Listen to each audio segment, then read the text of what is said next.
Your wife is probably the most nicest, most approachable young lady. She's back in the back. She's right there. All right. And she's probably freaking out right now because she did not see these slides. She's probably wondering, why am I on the first slide? But this is what we do to keep our marriage fresh. So happy to be here. And before I get started, I do want to share just a brief story to explain the slide. So we're on our way from the hotel to come to the ship. So that's me and my lovely wife. And we get on the bus, and lo and behold, a familiar face shows up. And guess who that is? Coach Bronson. Where is this picture? And Coach Bronson asked a very intriguing question. He said, Doc, why are you preparing for the presentation on the bus, right? And I corrected him and said, actually, I'm doing work. And before I say more, I just want you to look at that image. I'm gonna have to make a confession, because I know you noticed from the image, there's a similarity between me and yeah. He is my biological brother.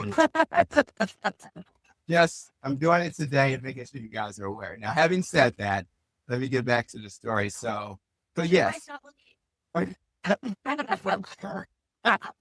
Because we look the same. You're such a troublemaker. Yeah. We're at the same table with less than others.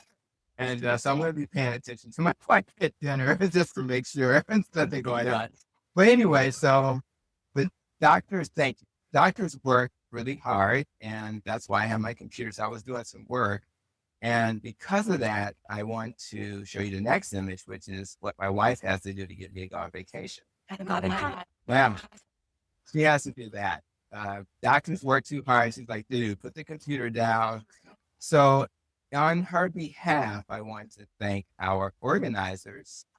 Yes, for creating this event. Yeah, vacation loaded, and husband finally on vacation. So I'm really hoping, as our kids are moving out when we come back. Yes, they are. Yeah, I know. I won't cry as much as you're crying right now.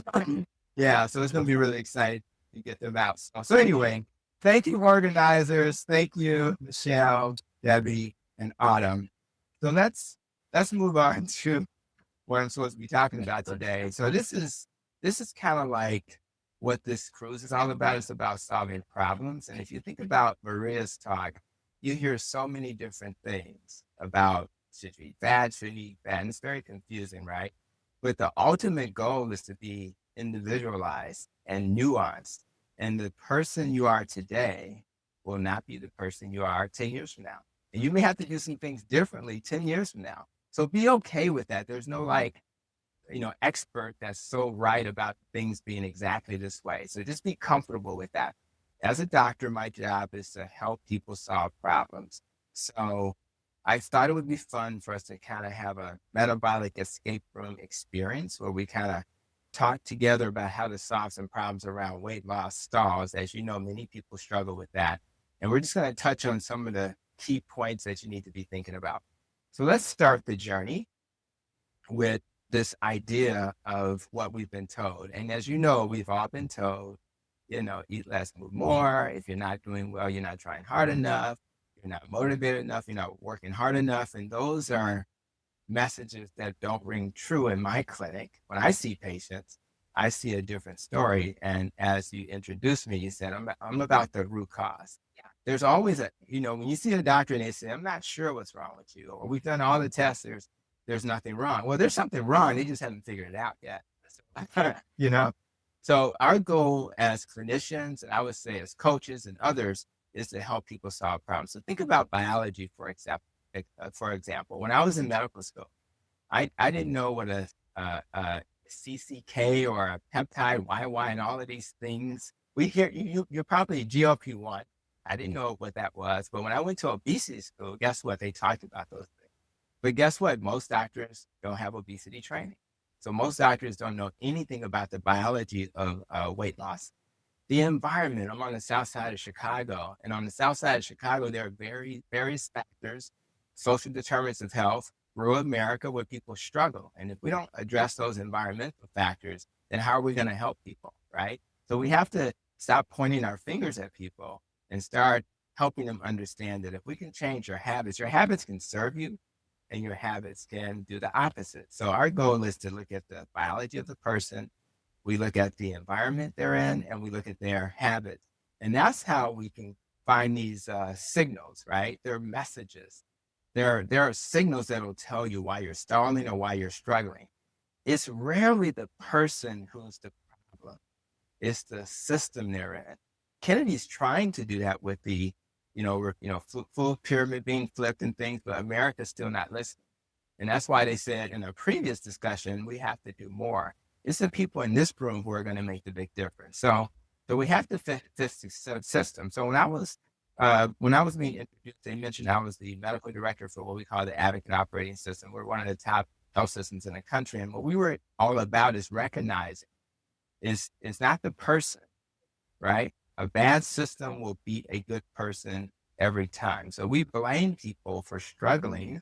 And the reality is it's the system, it's the advice, it's the information that's wrong. So that's the problem. So what Deming did with his Deming Will is he came up with this concept of first, let's plan. Let's decide what our problem is or what our goals are. So let's figure that out first. And then we're going to come up with a hypothesis of what we think will work. In this room, we think low carb will work. Keto, carnivore, whichever way you'd like to go with. And then number two, we do something about it. So in our case, we go low carb. We change our diet. We exercise. And then once we do that, then we look at the body and we look at the mind and we try to figure out what's gotten better or not gotten better, right? And then once we do that, if things go really well, we act and we make that the standard. That's kind of what we do in healthcare.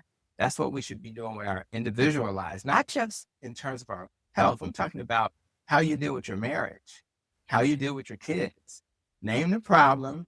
How would you like to change it? What are you willing to do to change it? And then you start doing it. And if it doesn't work, you haven't failed. You just didn't get it right. Do it again and do it again. And that's how how many years we celebrate this year? 33 years of marriage. Yes. We're working on that cycle, guys. Now let's go to this so-called escape room. So what we're going to do is we're going to vote on what we think is the best reason for a person's struggle. And then we're going to open a lock and then we're going to escape. And I'm just going to try to give you some concepts. One more thing before we do that. The metrics that matter, one of the things that get us in trouble is that scale.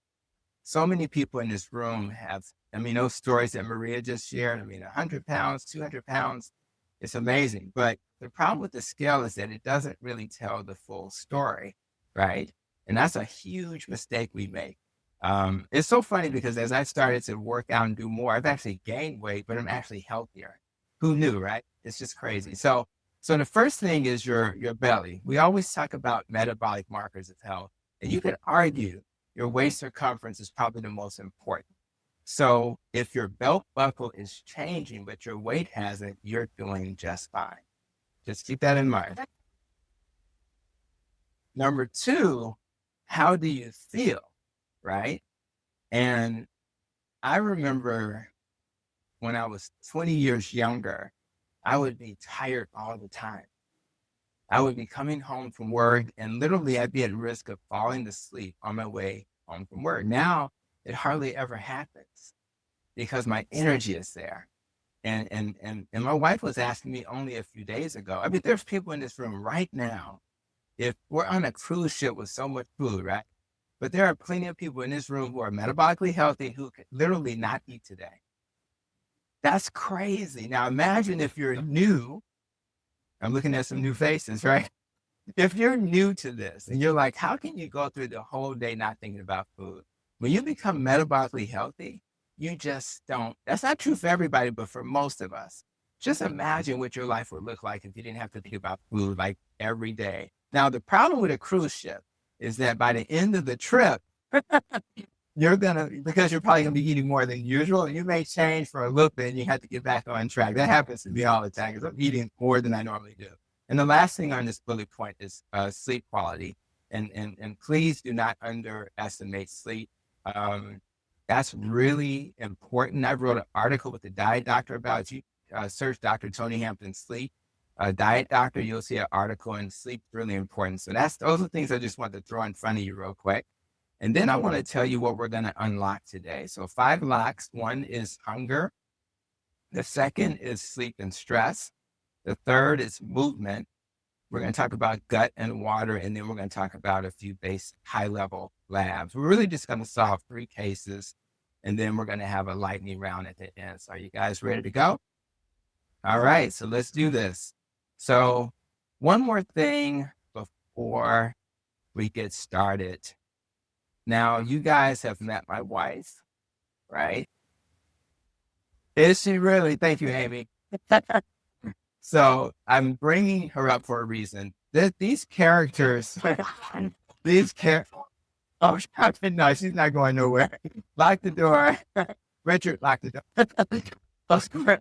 Well, the thing I wanted to bring up is that I'll have a book coming out in 2 to 3 months called Breaking Up with Obesity, but it has characters in there.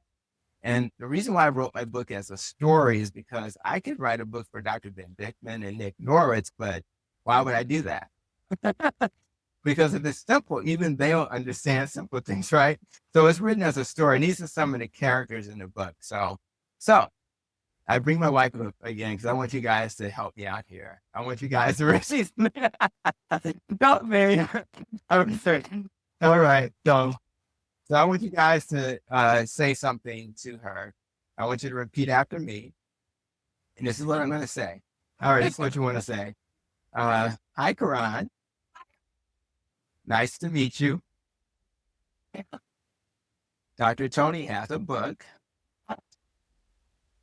that is still being edited. So while you're sleeping on the show, please edit. Thank you. And that's it. Thank you, guys. I have a little something. Hello. Repeat after me. Dr. Tony. Retire your woman.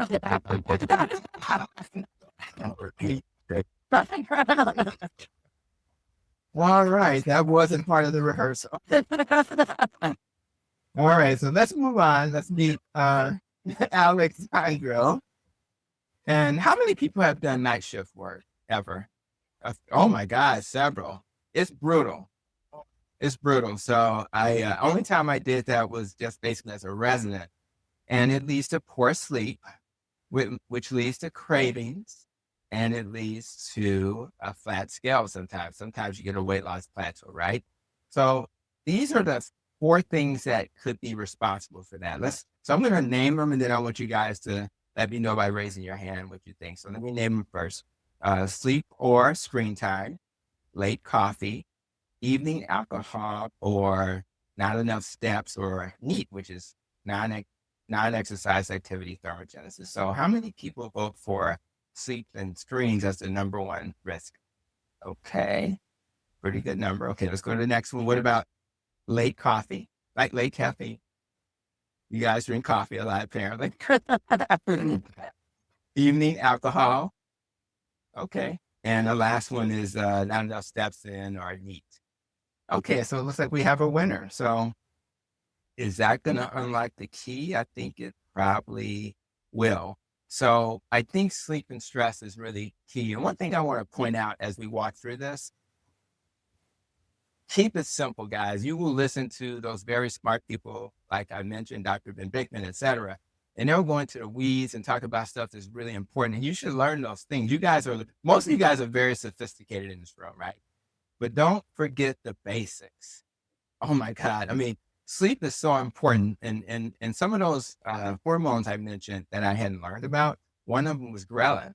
And most of you guys know that's the hunger hormone. Leptin's the satiety hormone. And the CK and the PYY, those hormones deal with, making sure your body knows you're full. But if you're not doing really well with that, those hormones go in a complete opposite direction that they should. And again, you can't blame yourself when you don't know these basic facts. Your life is stressful, and if you don't get enough sleep, that's going to raise the stress hormone. And if you raise cortisol, It's going to make your body probably make a little extra glucose you didn't need. That's got to go somewhere. That's going to create a stall. If you're craving, that's going to make it hard to not get past a stall. And then, of course, it may make you hold on to water. So cortisol is going to be higher when you don't get enough sleep. In fact, they did research at our very own University of Chicago, University of California, and they found that if you get about 4 hours of sleep, it only takes about a week before you become borderline for diabetic. If you do it every day. Same is true. And many people come in the clinic and they don't get enough sleep and they're wondering why their blood pressure is high that day. I mean, it happens right away for your blood pressure. So guys, sleep is really important. And I need you guys to understand, and insulin resistance goes down. So imagine you're increasing the sugar that's floating around, your hormones are off, and then all that extra sugar, you can't do nothing with it because your insulin sensitivity is gone. So you're just doomed. So the good thing is when they did that same research, in the following week, they gave people like about 7 hours of sleep. They all corrected it within a week. So it's as simple as, and now we're talking about a week. Imagine over your lifetime. There are people who are just always working, not getting any sleep, and they're hurting themselves. So now, does it have to be, if you read the literature, you always see like 7 to 9 hours, et cetera. What I found is it depends on the individual. I mean, if I get 6.5 hours of sleep, oftentimes I'm good. I know people who go carnivore say that. So I think you have to individualize it. And my biggest way to test it is just, like on this cruise ship, this is the time to test it, right? Just sleep until you wake up. I'm sorry, organizer. Sorry. But just do that and see what happens. And what you'll find is that, okay, it's 8 hours, it's whatever it is. So figure that out. Dark room, cool room, and things like that. And I think you'll be fine. Make sure that phone is off. As a doctor, unfortunately, I got to keep my phone available all the time, but for normal people is what I would say. And on the cruise ship, let's try to experiment with a cutoff time for caffeine. Let's think about, understand that alcohol can affect you. So just don't overconsume. And I have a bright light when I get up in the morning to release a YouTube video, which is kind of my routine. I will put the bright light in front of me, the lamp, and then I'll just do the work with the light in front of me. So get a mood light to get your cortisol up in the morning. And at night, my wife is like a surgical assistant. I'm sitting watching Netflix with her, and then she'll just hand me some blue light blocking glasses like it's a surgical instrument.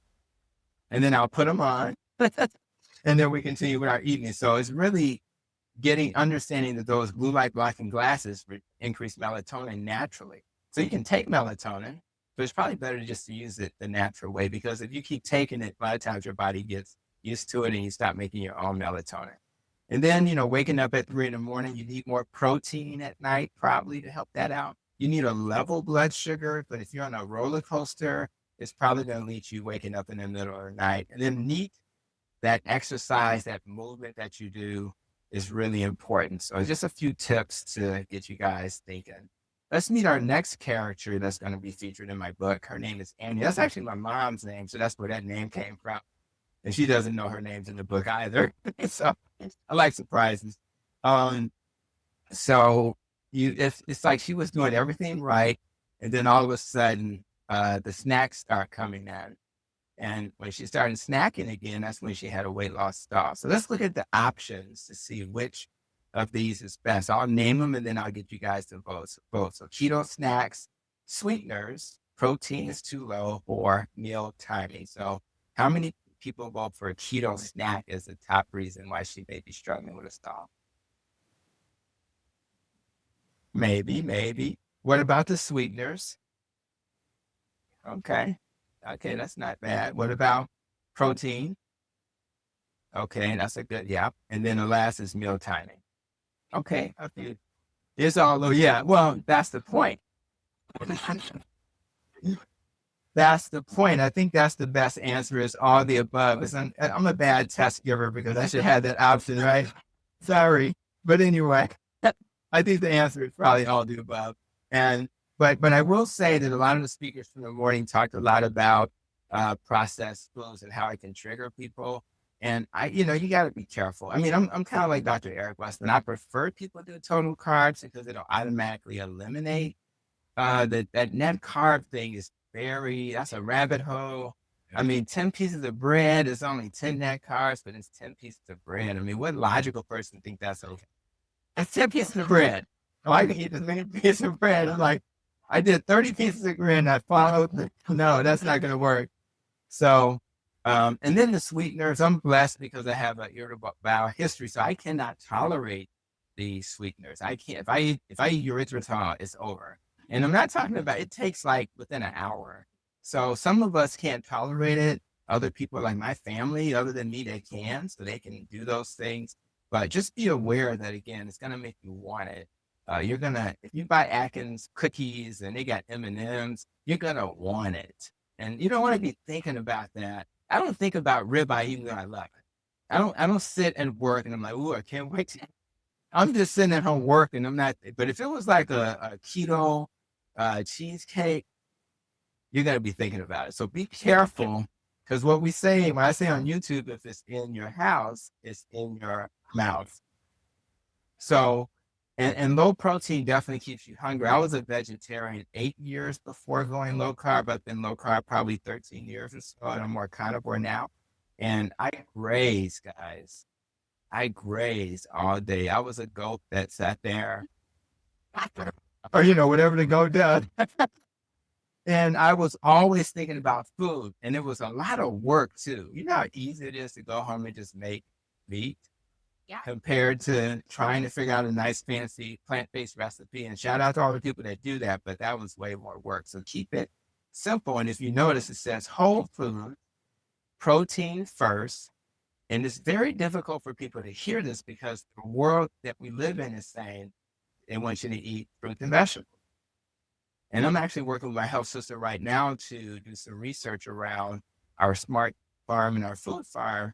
And they're going to be in for a surprise when I make my recommendations. So it'll be fun to see how all that goes. But my goal is to put that in front of people. Let's not stop fearing the things that we fear. And then, of course, the snacking. If you can tolerate a moment of indulgence, that's okay, right? Some people can. I had a moment of indulgence at a restaurant called J. Alexander. I don't know, you guys been there? And my son, so I decided, I didn't intend to, but I said, you know what? I'm going to eat some salmon croquettes and I'm going to eat some French fries. The fries were piled up like a mountain. And every one of them were delicious. This is the time we're talking. There was not one fish. No ketchup needed. It was that good. And then my kids decided to get a lava cake. And I'm not as religious as I should be, but at that moment, I knew that was a God. I knew that was a God. It was just so I understand why people struggle. It was so good. So but guess what? The next day, I was able to get back to my routine. That's not everybody's story. If that's your story, have at it. And we have a tradition. My wife lost her parents over her dad about a year ago, her mom, when her mom was in her 50s. So I kind of cake on their birthday is what I do. So I'll try to eat a piece of cake on the day that their birthday would have been. So that's something we do. So I think moments of indulgence are okay. So let's go to the next talking point, which is just reminding you guys about protein first. And again, when I talk to patients, I keep it very simple. I say, get your carbs under 30 total. You need to eat some type of animal, a non-starchy vegetable, if that's your desire. And the part that's weird for people who are not used to that, vegetables are optional. Like, why would any doctor say that, right? Because there's no essential carbohydrate to live. You're like a bear, right? Bears eat salmon. That has protein and fat. That's essential for life. There are no bears going and look. Well, Winnie the Pooh. Yeah. Shout out to Winnie the Pooh fans. Winnie the Pooh likes honey, right? So we'll let him, but he also has a belly to match, right? Now, back in the day, they called me Tony the Tiger. I cannot tell my wife why. Tony the Tiger was my nickname. But tigers do not eat Frosted Flakes. So we only need protein and fat, guys. And that's really important that people understand that. But these are messages that are conventional. Everybody else on the ship, they have never heard this before.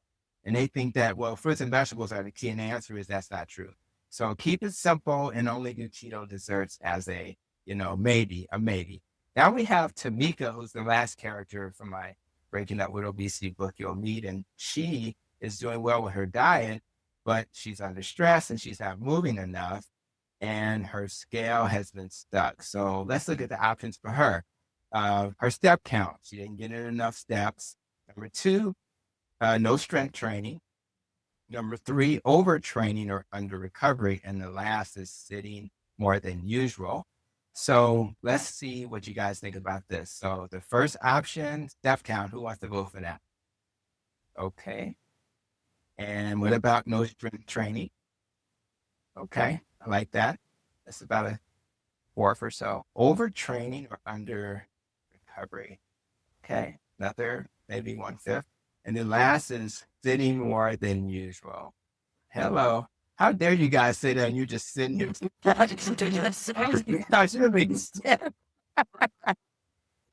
All right, I kind of like that. I think that's a good answer, and I think that is the answer. So it looks like we're going to escape again because that non-exercise activity thermogenesis is really key. And if you think about cultures, we talked about Japan in one of those sessions, like speaking Japanese, right? Well, in Japan, they move. They are not going to the, gym. They're just moving. So if Japan and Hong Kong have the longest longevity, then maybe we should do some of the stuff they're doing, right? So that's what we should do. And so they call it movement snack. So think about, when can I move in a situation that's brief and quick? Well, and something as simple as walking up the stairs or whatever. And then this 2 strength sessions weekly, even though that's not neat per se, is to remind you, I only exercise twice a week.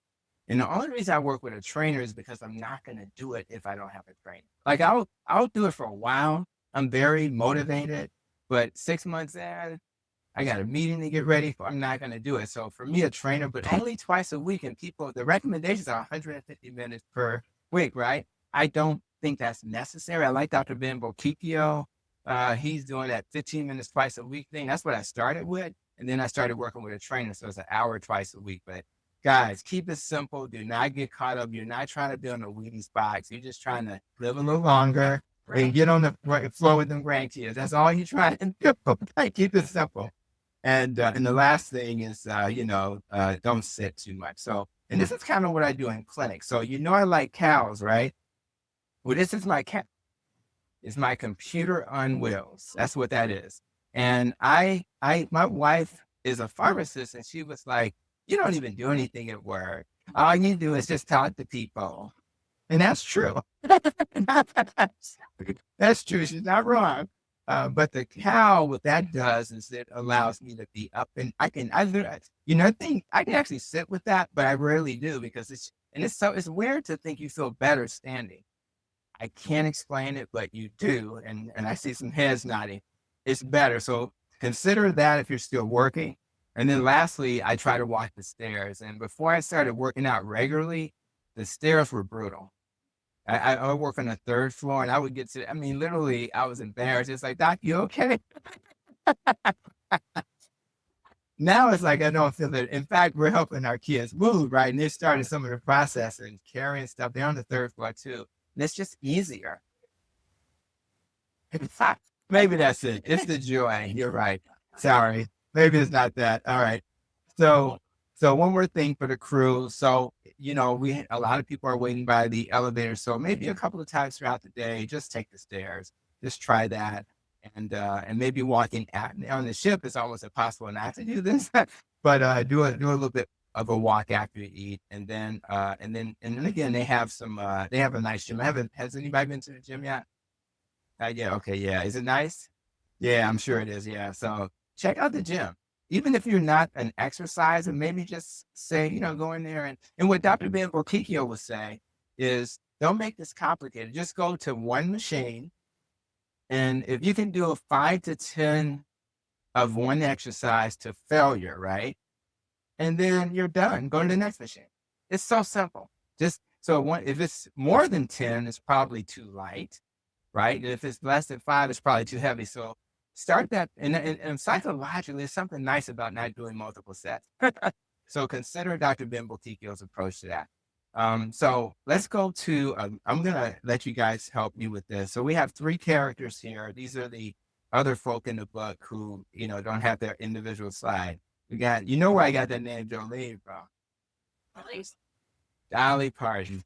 My wife's dad, before he passed about a year or so ago in March, that was one of his favorite songs. So I had to put Jolene in there. And I know so many country songs now.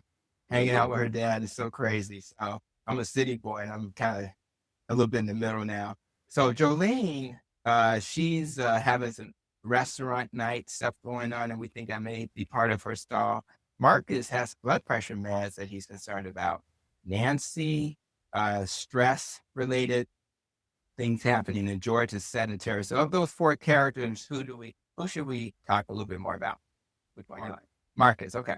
So now you guys can help me a little bit with this. So when you think about your blood pressure medicine, or if you think about somebody else's, what do you think how would that affect your weight and lead to a stall? Anybody have any thoughts? Anything? What, right? So water, right? So water retention, that would be like a calcium channel blocker, like amlodipine, nifedipine. It'll make you hold on to water. Now, you're not gaining fat. You're just holding on to water. So yes, if you take something like amlodipine, if it's at the lowest dose, probably not, but you get to the higher doses, it'll affect you. Any other blood pressure thoughts? Yeah. Some medicines absolutely can affect your appetite, for sure. So what's that? Sodium, right. So it can affect sodium. So you have water pills, and water pills are interesting because water pills help you remove water, but then after a while, your body will settle down and get used to it, and it's going to try to get back to your previous state, but actually then make you sometimes hold on to water. Who thought? Yes, ma'am.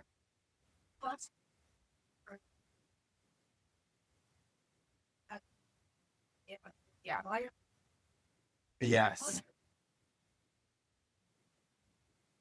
I like that. So thank you for adding that. And again, this is another example of how nuance matters, and you have to look at the individual and try to figure out what's going on with them. And the only other thing I wanted to mention about this slide is beta blockers.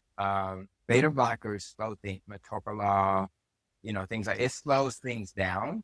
So it can slow your metabolism down. So beta blockers can actually lead to a weight loss stall. The good thing about keto and low carb is that most people can get off their medicines if they do a good job with that. So the beta blockers that don't bother you as much are Bisalic and Carvedilol, just to FYI. Those are the newer ones, and they don't tend to affect you as much. So again, this is why when the doctor says, I don't know what's wrong, we have to dive deeper. The beautiful thing about technology is that we have ChatGPT and Claude and all these AI tools. So you can actually problem solve before you get to the doctor's office and help them, because they may be too busy or haven't heard the latest. So a couple of more locks to unlock. And one is one I want to talk about briefly is going back to water, is your gut and water.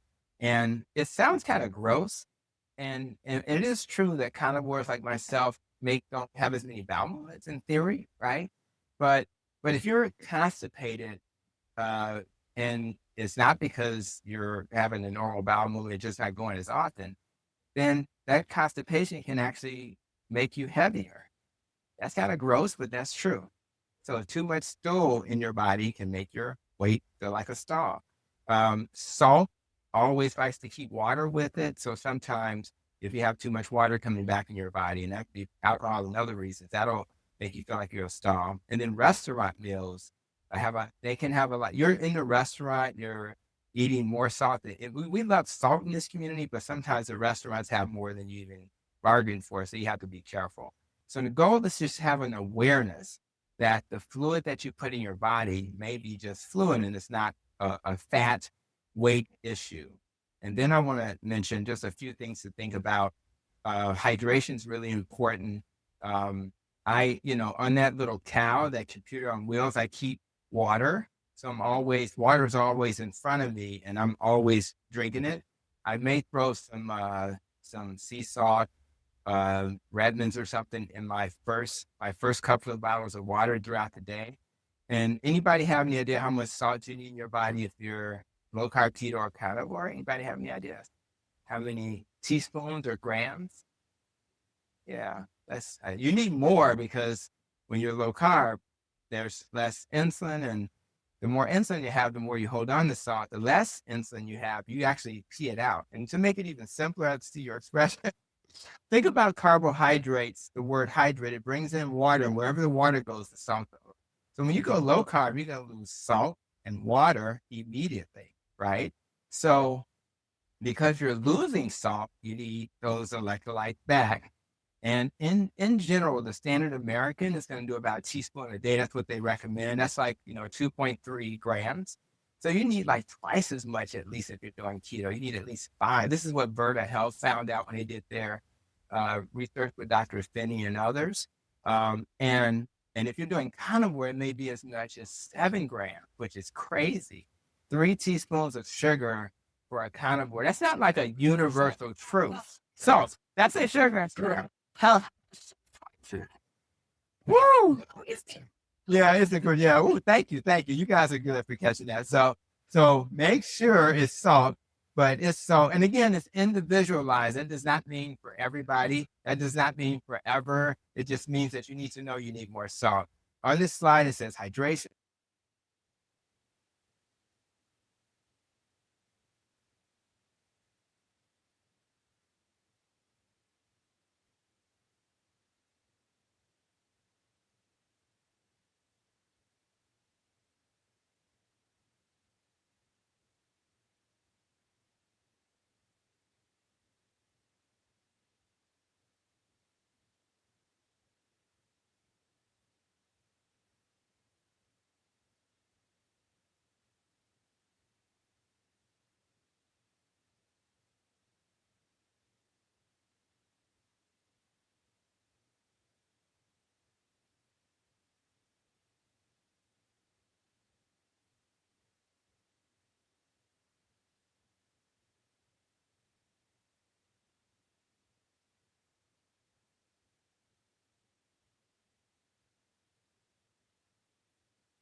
Figure out, anything a bad diet. So focus on your diet first.